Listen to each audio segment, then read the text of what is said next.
Before I tell you what I saw, I need you to understand something. I am not a coward. I have faced French cavalry charges. I have held the line against Russian artillery. I have killed men with my bare hands. But what I witnessed today, God help me, I cannot unsee it. The year is 1845. A British soldier in New Zealand is writing by candlelight, his hand shaking so badly the ink bleeds across the page. This letter will never reach his family. His commanding officer will burn it, terrified of what might happen if word gets out. In it, he describes watching a Maori warrior demonstrate a weapon that made 20 battle-hardened soldiers simultaneously step backward, not because they were ordered to, because their bodies knew at some primal level that they were in the presence of death itself. The weapon was called a taiaha.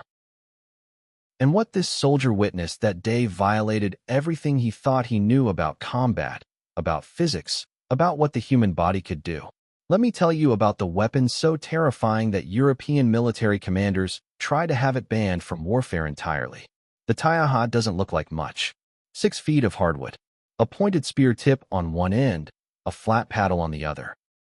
To European eyes, it seemed almost comically primitive, a glorified stick compared to steel swords forged in the finest armories of London and Paris. Then they saw it move. And in those 3 seconds, everything they believed about superior civilization, about military dominance, about the nature of combat itself, shattered. Meet Tamati. He's 16 years old.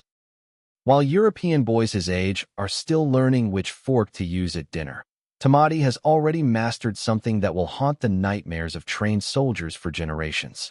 Every morning for 10 years before sunrise, in the freezing dark, he's been in the training grounds doing something that would hospitalize a professional athlete within minutes. He spins the taiaha so fast it becomes invisible, a humming blur that sounds like death singing.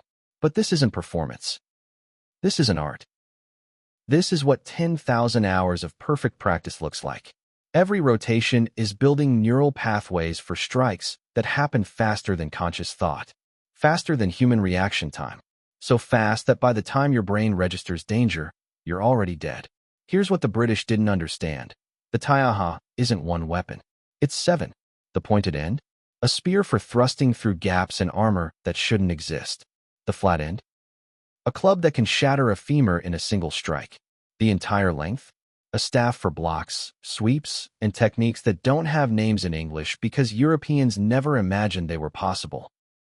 But that's just the surface. Every edge, every angle, every inch of that weapon has a specific killing technique attached to it. A taiaha master could strike from positions that physics says shouldn't generate power, from angles that anatomy says shouldn't allow movement. There was no safe place to stand when facing someone who truly understood this weapon. European soldiers trained with swords for months, maybe a year if they were dedicated.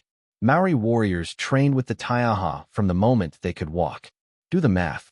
By age 16, Tamati has performed over 1 million strikes.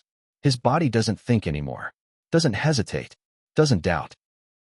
It just executes. Perfectly. Lethally. But here's what really separated the taiaha from every other weapon Europeans had encountered. It eliminated the gap between mind and body. Master warriors didn't hold the taiaha. They became it. The weapon was integrated into their nervous system so completely that they could feel through it. When it touched anything an enemy's blade, armor, flesh, information traveled back through their hands faster than conscious thought. This meant that while European soldiers were still thinking about their next move, Maori warriors had already completed it and moved on to the next 3. They were operating at speeds human consciousness normally cannot achieve. The soldier's letter describes watching a taiaha master named Riwai face 3 British swordsmen. 3 trained soldiers, combat veterans, confident in their steel and their technique. The fight lasted 7 seconds. Riwai didn't just defeat them. He dismantled them with such surgical precision that the watching soldiers couldn't even process what they'd seen. Their brains literally couldn't keep up with the speed of the movements. One moment, 3 soldiers advancing with drawn swords. Next moment, all 3 on the ground, disarmed, disabled, one unconscious, one vomiting from a blow to the solar plexus, one clutching a broken arm. None of them had completed a single sword swing. The secret was in the physics. European weapons were designed for strength, heavy steel, powerful strikes. Force against force. The Taiaha was designed for leverage and speed. A master could generate devastating force using momentum and precise angles that multiplied impact far beyond human strength. One strike could break bones through leather armor. A thrust could pierce vital organs before the opponent even registered they'd been attacked. And the sweeping techniques? They could take down multiple opponents simultaneously. But the psychological warfare was perhaps even more devastating than the physical. European soldiers facing Taiaha warriors for the first time experienced something completely unfamiliar, the absolute certainty of defeat.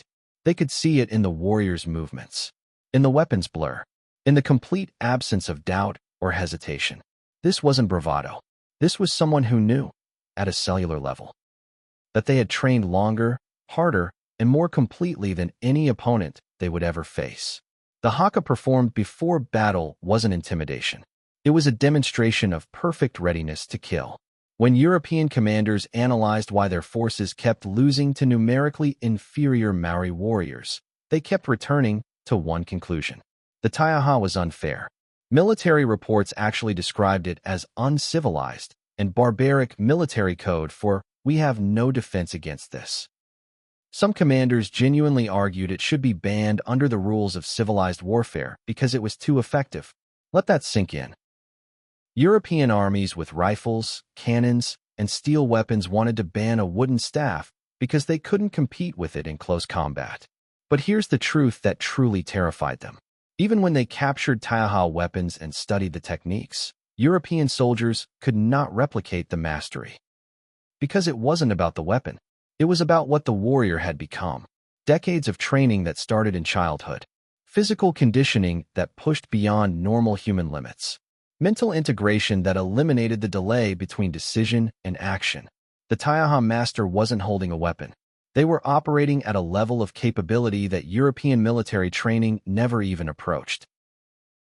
That British soldier ended his letter with a single sentence that his commanders suppressed, but that historians now recognize as profound truth. We are not fighting primitive warriors. We are fighting masters of a martial system we don't understand and cannot match. The Taiaha wasn't dangerous because it was exotic. It was dangerous because it was perfect. Perfected through generations of warriors who understood something fundamental about combat that modern civilization had forgotten. In the hands of someone who has trained their entire life, who has integrated weapon and body into one seamless system, who has eliminated the gap between thought and action, any weapon becomes absolutely unstoppable. That certainty, that's what made the Taiaha truly deadly. Not the wood, not the techniques, the absolute mastery behind it.